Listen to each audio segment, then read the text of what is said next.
الحمد لله نحمده ونصلي على رسوله الكريم أما بعد فقال الله تبارك وتعالى في كلامه المجيد الفرقان الحميد أعوذ بالله من الشيطان الرجيم بسم الله الرحمن الرحيم إنما المؤمنون الذين إذا ذكر الله وجلت قلوبهم وإذا تليت عليهم آياته زادتهم إيمانا وعلى ربهم يتوكلون الذين يقيمون الصلاة ومما رزقناهم ينفقون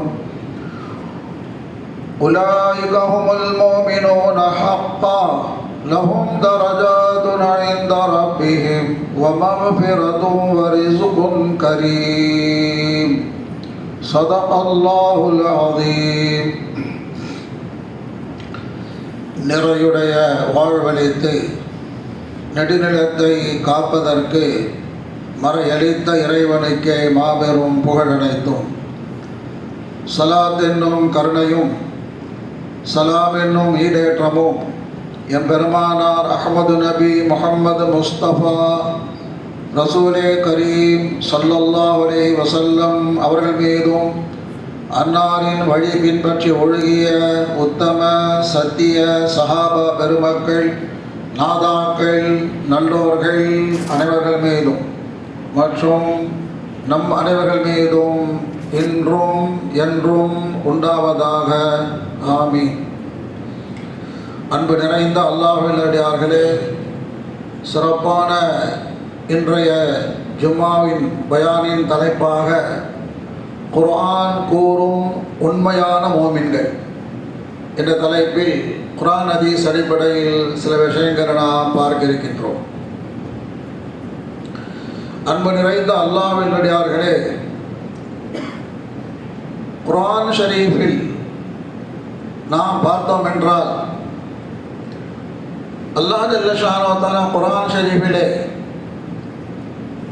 மனிதர்களை, முழு மனித சமுதாயத்தை மூன்று சாராராக, மூன்று வகையாக அல்லாஹ் குறிப்பிடுகின்றான்.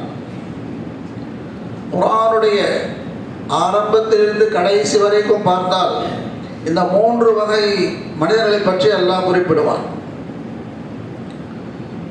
ஒரு வகை மோமின்கள், அல்லாஹ்வை, ரசூலை, கியாமத் நாளை, குர்ஆனை ஏற்றுக்கொள்ளக்கூடியவர்கள். இவர்களுக்கு மோமின் என்று சொல்லப்படுகின்றது. இன்னொரு வகை, இன்னொரு சாரார், இவை அனைத்தையும் மறுக்கக்கூடியவர்கள். இவர்களுக்கு காஃபிர் என்று குர்ஆன் சொல்லுகின்றது. இன்னொரு சாரார் இருக்கின்றார்கள், அவர்கள் உண்மையில் அவர்கள் மறுப்பாளர்கள், காஃபிர்கள், ஆனால் மோமினாக நடிக்கக்கூடியவர்கள். அவர்களுக்கு குர்ஆன் முனாஃபிக் என்று சொல்லுகின்றது. இந்த மூன்று வகை பற்றி தான் அல்லாஹ் குர்ஆன் எங்கே பேசினாலும் ஒன்று மோமிகளை பற்றி பேசுவான், அல்லது காஃபிர்களை பற்றி பேசுவான், அல்லது முனாஃபிக்கை பற்றி பேசுவான். சுற்றி சுற்றி இது போன்ற மூணு வகை பற்றி தான் வரும். இந்த மூன்று வகையினரில் அல்லாஹ் குர்ஆன் ஷரீஃபினுடைய ஆரம்பத்திலேயே குறிப்பிடுகின்றான். இந்த மூன்று வகையினுடைய அவருடைய இறுதி முடிவு. ஒரு சாரார் மோமின்களை பற்றி அல்லாஹ் குறிப்பிடுகின்ற பொழுது அவர்கள் வெற்றியாளர்கள் என்று சொல்லுகின்றார். அவர்கள் இந்த உலகத்திலே எந்த நோக்கத்திற்காக படைக்கப்பட்டார்களோ அந்த நோக்கத்தில் வெற்றி அடைந்தவர்கள் முஃப்லிஹூன் என்று சொல்லுகின்றார். மற்ற இரண்டு சாராரை பற்றி சொல்லுகின்ற பொழுது அவர்கள் தோல்வி அடையக்கூடியவர்கள், நஷ்டமடையக்கூடியவர்கள், அவர்களுக்கு கடுமையான தண்டனை இருக்கிறது என்று அல்லாஹ் சொல்லுகின்றான். எனவே முதல் வகையினராக இருக்கக்கூடிய மோமின் என்றெல்லாம் சொல்லுகின்ற, வெற்றியால் சொல்லுகின்ற அந்த மோமின்களை பற்றி தான் நாம் பார்க்க இருக்கின்றோம். அல்லாஹ் ஜல்ல ஷானஹு வ தஆலா ரசூலும் ஸல்லல்லாஹு அலைஹி வஸல்லம் அவர்களும் பொதுவாக ஒரு மோமினுடைய அந்தஸ்து எந்த அளவுக்கு என்று சொன்னால், முழு உலகத்தினுடைய மோமின்கள் இல்லை, ஒரே ஒரு மோமினுடைய தர்ஜா அந்தஸ்து அல்லாஹ் இடத்தில் எந்த அளவுக்கு என்று சொன்னால், இந்த உலகம் முழுவதுமே காபிர்கள் நிறைந்திருக்கிறார்கள் வைத்துக் கொள்ளுங்கள். முழுக்க காபிர்கள் இருக்கின்றார்கள், ஒரே ஒரு மோமின் மட்டும் இருக்கின்றார் என்று சொன்னால், அல்லாஹ் இடத்திலே இந்த ஒருவர் தான் உயர்ந்தவர் என்று குர்ஆன் ஹதீஸில் பார்க்கின்றோம். எந்த அளவுக்கு ஹதீஸில் வருகிறது என்று சொன்னால், ரசூலுல்லாஹி ஸல்லல்லாஹு அலைஹி வஸல்லம் சொன்னார்கள், இந்த உலகத்தின் இயக்கமே அல்லாஹ் தஆலா இந்த உலகத்தை இயக்கி கொண்டிருக்கின்றான் என்று சொன்னால், அந்த மோமின் வைத்துத்தான் அல்லாஹ் இயக்கி கொண்டிருக்கின்றான். எதுவரைக்கும் இந்த உலகத்தில் மோமின் இருப்பாரோ அதுவரைக்கும் அல்லாஹ் இந்த உலகத்தை இயக்கிக் கொண்டிருப்பார். கடைசியில் ஒரே ஒரு மோமின் இருக்கின்றார் என்றாலும் அல்லாஹ் இந்த உலகத்தை இயக்கிக் கொண்டிருப்பார். எந்த நாளன்று எப்பொழுது அந்த ஒரு மோமின் கூட இல்லை என்று வருகின்றதோ, முழுக்க ஈமான் இல்லாதவர்கள் இருக்கிறார்கள் சொன்னால், அப்பொழுதுதான் கியாமத் வந்துவிடும், அல்லாஹ் உலகத்தை அழித்து விடுவார். ரசூலுல்லாஹி ஸல்லல்லாஹு அலைஹி வஸல்லம் சொல்லியிருக்கிறார். அப்போ ஒரு மோமினுடைய அந்தஸ்து இந்த அளவுக்கு இருக்கிறது. எனவே தான் அல்லாஹ் ஜல்ல ஷானஹு வ தஆலா குர்ஆன் ஷரீஃபிலே அடிக்கடி இப்படி சொல்லுவார், மோமின்கள் தான் வெற்றியாளர்கள் என்பதெல்லாம் சொல்லிக் கொண்டு வருவார். இப்போ நாமும் இன்றைய ஜும்மாவுடைய பயான் தலைப்பாக தாங்களுக்கு சொன்னேன், குர்ஆன் கூறுகின்ற உண்மையான மோமின். குர்ஆன் ஷரீஃபில் அல்லாஹ் ஜல்ல ஷானஹு வ தஆலா மோமின்களை சொல்லிக் கொண்டு வருகின்றான். ஒரு இடத்தில் அல்லாஹ் இப்படி சொல்லுகின்றான், மோமினூன ஹக்கா, உண்மையான மோமின்கள் யார்? பொதுவாக மோமின் சிறப்பில் சொல்லிக் கொண்டு வருகின்ற இறைவன் சில அடிப்படையான சில ஆதாரங்களை, சில அடையாளங்களை சொல்லி, இந்த அடையாளங்கள் யாரிடத்தில் இருக்கிறதோ உலாயிக ஹுமுல் மோமினூன ஹக்கா, அவர்கள் தான் உண்மையான மோமின் என்று சொல்லுகின்றார். எந்தெந்த சிறப்புகள் எல்லாம் அல்லாஹ் சொல்லியிருக்கின்றானோ, எந்தெந்த அந்தஸ்துகளை ரசூலுல்லாஹ் இருக்கிறார்களோ, அந்த அந்தஸ்துகளுக்கு, அந்த சிறப்புகளுக்கு உரியவர் உண்மையான மோமின் யார் என்று அல்லாஹ் சொல்லுகின்றார். எப்படி நம்ம இந்த உலகத்திலே பார்க்கின்றோம் அல்லவா,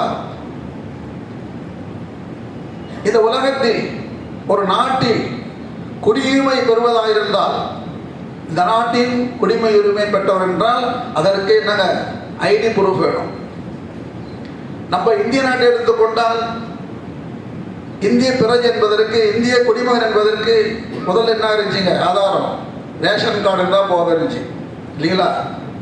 ரேஷன் கார்டு இருந்தால் நீ இங்கே உள்ளவர் தான் சொல்லிட்டு, அப்புறம் அது இல்லை, ரேஷன் கார்டு பத்தாது, ஆதார் கார்டு வேணும்னு சொன்னார். அது போய் எங்கே போனாலும் ஆதார் கார்டு இருக்காப்பா, நீ இந்திய குடிமகன் என்பதற்கு என்ன தான் ஆதார் கார்டு. இப்போ அதுவும் போயிடுச்சு. Aadhaar card, PAN card, passport. இப்போ என்னங்க, இப்போ என்ன தேவைப்படுது? ஓட்டுரிமை. யாரிடத்தில் யாருக்கு ஓட்டுரிமை இருக்கிறதோ, ஓட்டுடைய அடையாள அட்டை இருக்கிறதோ, அவர்கள் தான் இந்திய நாட்டின் குடியுரிமை பெற்றவர்கள். இருக்கா இல்லையா? அப்போ இந்த உலகத்தின் நடைமுறையில் ஒரு நாட்டினுடைய குடியுரிமை பெறுவதற்கு, குடியுரிமை உரிமை விடுவதற்கு எப்படி ஆதாரம் அரசாங்கம் கேட்கின்றதோ, அரசாங்கம் சொல்லுகின்றதோ, அதுபோன்று அல்லாஹ் ஜல்ல ஷானஹு வ தஆலா குர்ஆன் ஷரீஃபிலே உண்மையான மோமின்களுக்கு சில ஆதாரங்களை, அடையாளங்கள் சொல்லுகின்றார். இந்த அடையாளங்கள் யாரிடத்தில் இருக்கின்றதோ அவர்தான் உண்மையான மோமின். அதைத்தான், அந்த குர்ஆன் வசனத்தை தான் ஆரம்பத்தில் நான் தங்களுக்கு முன்னால் ஓதி காட்டினேன். அதெல்லாம் சொல்றாரு. சூரா அன்ஃபால் என்ற ஒரு சூறா இருக்கு. அன்ஃபால் என்ற சூறாவை எல்லாம் இதை சொல்லி காட்டுகின்றான். இன்னமல் முஃமினூன், மூமின்கள் என்றால் யார் என்றால் அல்லதீன இதா துக்கிரல்லாஹு வஜிலத் குலூபுஹும், அவர்களுக்கு முன்னால் அல்லாஹ்வை நினைவு கூறப்பட்டால், அல்லாஹ் என்று சொன்னால் வஜிலத் குலூபுஹும், அவருடைய உள்ளத்திலே அல்லாஹ்வுடைய அச்சம் ஏற்படும். அல்லாஹ் சொன்ன அச்சம் ஏற்படணும். வைதா துலியத் அலைஹிம் ஆயாத்துஹு ஸாதத்துஹும் ஈமானா, அவர்களுக்கு முன்னால் அல்லாஹ்வுடைய வேத வசனங்களை, குர்ஆன் ஷரீஃபுடைய வசனங்களை ஓதி காண்பிக்கப்பட்டால், அல்லாஹ் சொல்கிறான் குர்ஆன் என்று சொன்னால் அவருடைய ஈமானில் முன்னேற்றம் ஏற்பட வேண்டும். ஈமான் நல்ல அமல் செஞ்சால் அதிகமாகும், பாவம் செஞ்சால் குறையும், ஹதீஸில் வருகிறது. அப்போ குர்ஆன் ஷரீஃபினுடைய ஆயத்து ஓதி காண்பிக்கப்பட்டால் அதை உணர்ந்து நல்ல அமல் செய்து அவருடைய ஈமானில் முன்னேற்றம் ஏற்பட வேண்டும். வஅலா ரப்பிஹிம் யதவக்கலூன், அல்லாஹ்வின் மீதே முழுமையாக நம்பிக்கை வைக்க வேண்டும், தவக்குல் வைக்க வேண்டும். அல்லதீன யுகீமூனஸ் ஸலாத்த, தொழுகையை கடைபிடிக்க வேண்டும். வமிம்மா ரஸக்னாஹும் யுன்ஃபிகூன், அல்லாஹ் கொடுத்தவற்றிலிருந்து தர்மம் செய்ய வேண்டும். இந்த 5 அடையாளம் சொல்றாங்க. இந்த 5ஐ 3ஆக சுருக்கிக் கொள்வோம். 5ல் முதல்ல நாங்கள் அல்லாஹ் என்று சொன்னால் உள்ளத்தில் அச்சம் ஏற்படணும். குர்ஆன் ஷரீஃபோட ஆயத்தை ஓதி காட்டினால் ஈமானில் முன்னேற்றம் ஏற்பட வேண்டும். அல்லாஹ்வின் மீதே முழுமையாக நம்பிக்கை கொள்ள வேண்டும். இந்த 3 சேர்த்து 1. எப்படி ஒண்ணுங்க? இது உள்ளம் சம்பந்தப்பட்டது, உள்ளம் சம்பந்தப்பட்டது. அப்போ உள்ளத்தில் அல்லாஹ்வுடைய அச்சம் ஏற்பட வேண்டும். அல்லாஹ்வுடைய ஆயத்தை கேட்கின்ற பொழுது உள்ளத்திலே ஈமான் வளர்ச்சி அடைய, முன்னேற்றம் ஏற்பட வேண்டும். உள்ளத்திலே அல்லாஹ் மீது நம்பிக்கை வைக்க வேண்டும். இது உள்ளம் சம்பந்தப்பட்டது. 3வது நாங்கள் அல்லாஹ்வின் நம்பிக்கை வைது அல்லது யுகீமூனஸ் ஸலா. 4வது யுகீமூனஸ் ஸலா, தொழுகையை கடைபிடித்தல். தொழுகை என்பது நாங்கள் உடல் சம்பந்தப்பட்டது, உடல் சம்பந்தப்பட்ட வணக்கம். 5வது வமிம்மா ரஸக்னாஹும் யுன்ஃபிகூன், பொருளாதார தர்மம் சம்பந்தப்பட்டது, பொருள் சம்பந்தப்பட்டது. அப்போ ஒரு மூமின் என்று சொன்னால் உள்ளம் சரியாக இருக்க வேண்டும். இபாதத் என்ற வணக்கத்தில் முக்கியமான தொழுகை சரியாக இருக்க வேண்டும். தான தர்மம் செய்ய வேண்டும். இது 3. இது நமக்கு கொஞ்சம் இருக்குது, ஒரு 10 நிமிஷம் சுருக்கம் விளக்க பார்ப்போம். முதல்ல நாங்கள் வஜிலத் குலூபுஹும், அல்லாஹ் அல்லாஹ் என்று சொன்னால் உள்ளத்தில் அச்சம் ஏற்பட வேண்டும். அதற்கு ஒரு சின்ன நிகழ்ச்சி நம்ம புரியறதுக்காக, வரலாற்றிலே மாமூன் ரஷீத் என்ற ஒரு அரசர் இருந்திருக்கிறார். மாமூன் ரஷீத், அவருடைய தகப்பனார் ஹாரூன் ரஷீத். மாமூன் ரஷீத் அரசராக ஆன பொழுது நல்ல மனிதர், அவர் நீதமான அரசர். அவருக்கு மனசில் ஒரு எண்ணம் ஏற்பட்டு கொண்டே இருக்கும். அல்லாஹ் தாலா சொர்க்கவாசின்னு சொல்கிறானே, மோமின்கள் சொர்க்கவாசி சொல்கிறானே, நாம் சொர்க்கவாசியாக இல்லை என்பதை எப்படி தெரிஞ்சுக்கணும். தெரிஞ்சுக்கிட்டால் கொஞ்சம் ஆறுதலாக இருக்குமே. மௌத்தாக்கும் போது ராகத்தா மௌத்தாலம்னு நம்ம உலகத்தில் இருக்கும் பொழுதே நம்ம சொர்க்கவாசி என்று தெரிந்து கொண்டால் நல்லா இருக்குமேன்னு சொல்லி ரொம்ப நாளாக அவர் மனசில் ஓடிட்டே இருக்கும். ஒரு நாள் அவருடைய சபையில் அமைந்திருக்கக்கூடிய உலமாக்கள் இருக்கிறார்கள். அந்த உலமாக்கள் சொன்னாங்க, கேட்டாரே, இந்த மாதிரி எனக்கு மனசில் வருது, நான் சொர்க்கவாசியா என்பதற்கு நீங்கள் ஃபத்வா கொடுக்க முடியுமா அப்படின்னு கேட்டார். அது எப்படிங்க சொல்ல முடியும்? சொர்க்கவாசின்னு தீர்மானிக்கிறது யார் சொல்லணும்? அல்லாஹ் சொல்லணும். நான் என்ன சொல்ல முடியும்? அது திருப்தி அடையல. அந்த உலமாக்களுடைய சபையிலே மூத்த உலமாக்கள் இருக்கின்றார்கள். எல்லாரும் சொல்லிட்டாங்க, சொல்ல முடியாது சொல்லு. அதில் ஒரு இளம் ஆலிம் இருக்கின்றார். ஆனால் கல்வியிலே ஞானத்திலே முதிர்ந்த தேர்ச்சி பெற்றவர் முகமது ரஹமத்துல்லான்னு சொல்லப்படுகிறது. அவர் பேசாமல் உட்காந்துருக்கார். அவர்கிட்ட கேட்டாங்க, நீங்கள் பேசாமல் இருக்கீங்க, நீங்கள் சொல்லுங்களேன். அப்போ அவங்க கூட சொன்னாங்க, நான் ஒரு விவரம் கேட்குறேன்னு சொல்லுங்கள். உங்களுடைய வாழ்க்கை முகமது ரஷீத், உங்கள் வாழ்க்கையில் ஏதாவது நேரத்தில் பாவம் செய்யணும்னு ஒரு மனசில் மனோவீழ்ச்சி ஏற்பட்டு, பாவம் செய்ய தூண்டுதல் ஏற்பட்டு உடனே அல்லாஹ்வுடைய பயம் ஏற்பட்டு உடனே நீங்கள் பாவத்தை தவிர்த்து கொண்டீர்களா, அப்படி ஏதாவது நிகழ்ச்சி நடந்திருக்கா அப்படின்னு சொல்லிருப்பாங்க. அப்போ யோசனை பண்ணி பார்க்குறாரு. சில நடந்திருக்கு, ஆனால் கரெக்டாக சொல்கிறதா இருந்தால் ஒன்று ஞாபகம் எனக்கு. என்னுடைய தகப்பனார் மாமூலேஷன் அரசராக இருந்தார், நான் இளவரசனாக இருந்தேன். வாலிப பருவம், உறுதியில் சொல்லுவாங்க ஜமானி திவானி ஹோத்தின்னு சொல்லிட்டு வாலிபம் இருக்கு. அப்போ நான் வாலிபன் இருக்கின்ற பொழுது எங்களுடைய வீட்டு வாசலில் ஒரு பெண்மணி, இளம் வயதில் பெண்மணி யாசம் கேட்பதாக வராங்க. நிற்குது. ஆனால் நல்ல உடல் கட்டு, நல்ல அழகு இருக்கிறது. அப்போ நான் வாலிபல்ல பார்த்தோன்னு மனசில் ஒரு மனவீச்சு ஏற்படுது.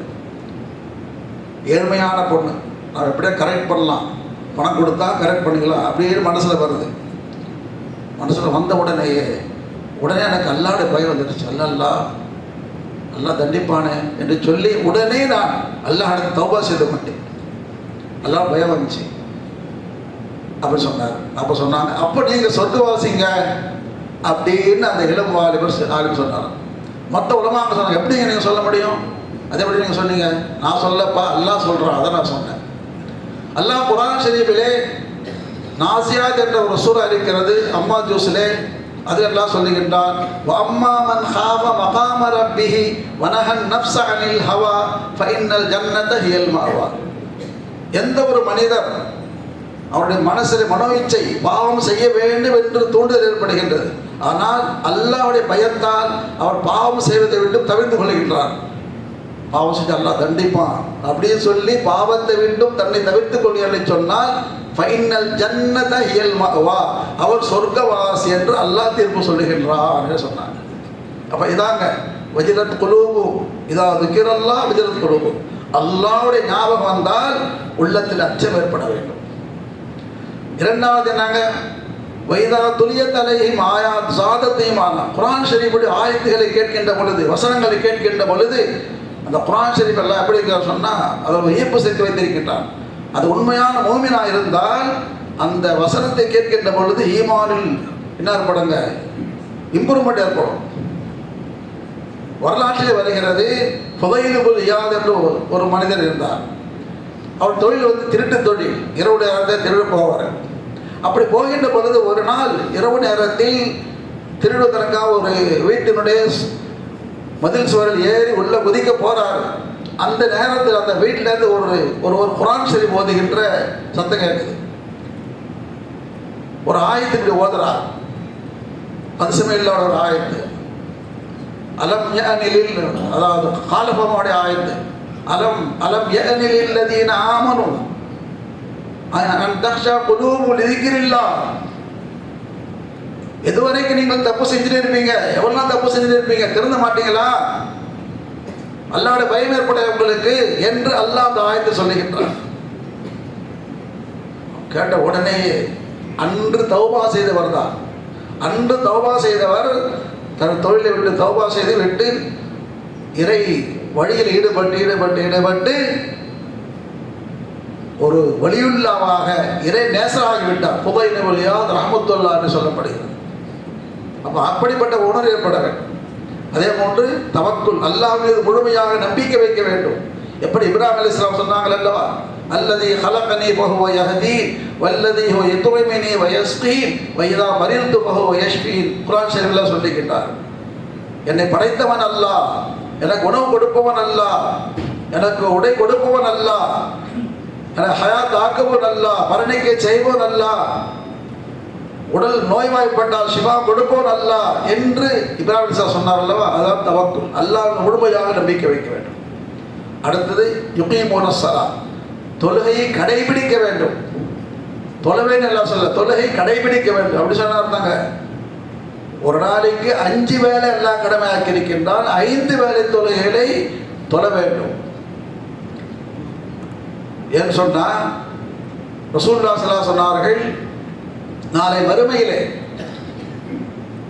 யார் இந்த உலகத்திலே தொழுகை நிரந்தரமாக நேமமாக தொழுதார்களோ, மன் ஹாஃபஸ அலைஹா கானத் லஹு நூரன் வ புர்ஹானன் வ நஜாத யௌமல் கியாமா, 5 வேளை தொழுகை சரியாக தொழுதால் அந்த தொழுகை அவருக்கு ஆதாரமாக இருக்கும், அவர் மூமின் என்பதற்கு ஆதாரமாக இருக்கும், அவர் வெற்றி பெறுவதற்கு ஆதாரமாக இருக்கும் என்று தொழுகை பற்றி ரசூலுல்லாஹ் சொன்னார். அப்போ தொழுகை தொழுவதல்ல, தொழுகைனாக நிரந்தரமாக தொழ வேண்டும்.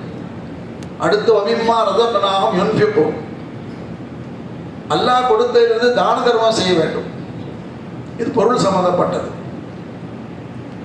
சஹாபா பெருமக்கள் உள்ளத்திலும் அல்லாஹ்வுடைய அச்சம் இருக்கும், தக்வா இருக்கும், தொழுகையிலும் அவர்கள் ஈடாக யாரும் அந்த அளவுக்கு தொழ முடியாது. தான தர்மம் செய்வது பொதுவாக அவர்கள் தான தர்மத்தில் ஈடுபட்டிருப்பார்கள். அதே நேரத்தில் சில நேரங்களிலே அல்லாஹ் சொல்லுவார், ரசூலுல்லாஹ் சொல்லுவாங்க, அப்படி சொன்னால் அவர்கள் வாரி வாரி வழங்குவார்கள். சஹாபா பெருமக்கள் வாரி வாரி வழங்குவார்கள், வள்ளலாக இருந்தார்கள். எந்த அளவுக்கு சொன்னால் அபூ தல்ஹா ரலியல்லாஹு தஆலா என்ற ஒரு பெரிய அந்த மதீனாவில் பெரிய பணக்காரவங்க, நிறைய தோட்டம் இருந்தவர்கள். நார்மலாக பொதுவாக அவங்க தான தர்மம் செய்வாங்க. ஒரு முறை அல்லாஹ் தரப்படி ஆயத்திருக்கிறான், லன் தனாலுல் பிர்ர ஹத்தா துன்ஃபிகு மிம்மா துஹிப்பூன், நீங்கள் தர்மம் செய்வது பெருசல்ல, உங்களுக்கு பிரியமானதை கொடுங்க. பொதுவாக தர்மம் செய்றீங்க, பிரியமானதை கொடுத்தா ரொம்ப நல்லது. அல்லாஹ் ஆயத்திருக்கிறான், லன் தனாலுல் பிர்ர ஹத்தா துன்ஃபிகு மிம்மா துஹிப்பூன், நீங்கள் விரும்பக்கூடியது கொடுத்தா ரொம்ப எல்லாம் சந்தோஷப்படுவோம். அப்போ ரசூலுல்லாஹ், யா ரசூலல்லாஹ், இந்த மதீனாவிலே எனக்கு நிறைய தோட்டம் இருக்கு, எனக்கு விருப்பமான தோட்டம் பைரஹா என்ற ஒரு தோட்டம். ஏன்னு சொன்னால் பள்ளிவாசல் பக்கத்திலே இருக்கு, சோயால் நீரில் இருக்கிறது, நல்ல மண் வளம் இருக்கிறது, நல்ல மகசூல் கிடைக்கிறது. எல்லா தோட்டத்தை விட இந்த தோட்டத்தை நான் விரும்புகிறேன் யார சொல்லலாம். அதனால் இந்த தோட்டத்தை அல்லாஹ்வுக்காக வக்ஃப் செய்ய சொன்னார்கள் அபூ தல்ஹா ரலியல்லாஹு அன்ஹு அவர்கள். இப்படி தர்மம் செய்யக்கூடிய உறவு இருக்க வேண்டும். ஆக இந்த 5 அடையாளங்கள் இருந்தால் அல்லாஹ் சொல்லுகின்றார், உலாயிக ஹுமுல் முஃமினூன ஹக்கா, அவர்கள் தான் உண்மையான முஃமின்கள். அவருக்கு என்ன சன்மானம் அல்லாஹ் சொல்லுகின்றான், லஹும் தரஜாத்துன் இன்த ரப்பிஹிம் வ மக்ஃபிரத்துன் வ ரிஸ்குன் கரீம். லஹும் தரஜாத்துன் இன்த ரப்பிஹிம், அல்லாஹ் இடத்தில் அவர்களுக்கு உயர்ந்த அந்தஸ்துகள் இருக்கிறது. அந்தஸ்துகள் உயர்ந்த அந்தஸ்துகள், பல்வேறு அந்தஸ்துகள் இருக்கிறது. அவன் தெரிந்தும் தெரியாமல் தவறு செய்து விட்டாலும் மக்ஃபிரத் என்ற பாவ மன்னிப்பு இருக்கிறது. ஒரு ரிஸ்குன் கரீம், கண்ணியமான ரிஸ்க் இருக்கிறது. ரிஸ்குன்னு சொன்னால் அவரை சாப்பாடு மட்டும் நம்ம நினைச்சக்கூடாது. ரிஸ்குன்னு சொன்னால் மனிதனுடைய தேவைகள், என்னென்ன தேவைகள், உணவு, உடை, இருப்பிடம், மனிதன் வாழ்வுக்கு தேவை எல்லாமே ரிஸ்க் தான். அந்த ரிஸ்கை எல்லாம் கண்ணியமானவர்கள் கொடுப்பான். ஒன்று கஷ்டப்பட்டு நொந்து போய் கொடுக்க, அப்படி இல்லை, கண்ணியமானவர்கள் எல்லாம் கொடுப்பான். எனவே நாம் சிந்திக்க வேண்டும். அல்லாஹ் ஜல்ல ஷானஹு வ தஆலா கூறுகின்ற இந்த 5 அடையாளங்கள் உள்ள உண்மையான முஃமின் நாம் ஆவதற்கு முயற்சி செய்ய வேண்டும். அல்லாஹ் ஜல்ல ஷானஹு வ தஆலா மனிதர்களுக்கும் இந்த 5 விதமான குணங்களை, பண்புகளை ஏற்றுக்கொள்ளக்கூடிய, நடைமுறைப்படுத்தக்கூடிய உண்மையான முஃமினின் கூட்டத்திலே அல்லாஹ் ஜல்ல ஷானஹு வ தஆலா நம் அனைவரிலும் சேர்த்துள்ள புரிவாராக. இந்த உலகத்திலும் உண்மையான முஃமினாக வாழ்ந்து மௌத்தாகின்ற பொழுதும் உண்மையான முஃமினாக இந்த உலகத்திலிருந்து சென்று மறுமையிலும் அல்லாஹ் ஜல்ல ஷானஹு வ தஆலா நம் அனைவரையும் உண்மையான முஃமின்களின் கூட்டத்திலே சேர்த்துள்ள புரிவானாக. ஆமீன். வ ஆகிரு தஅவானா அல்ஹம்துலில்லாஹி ரப்பில் ஆலமீன்.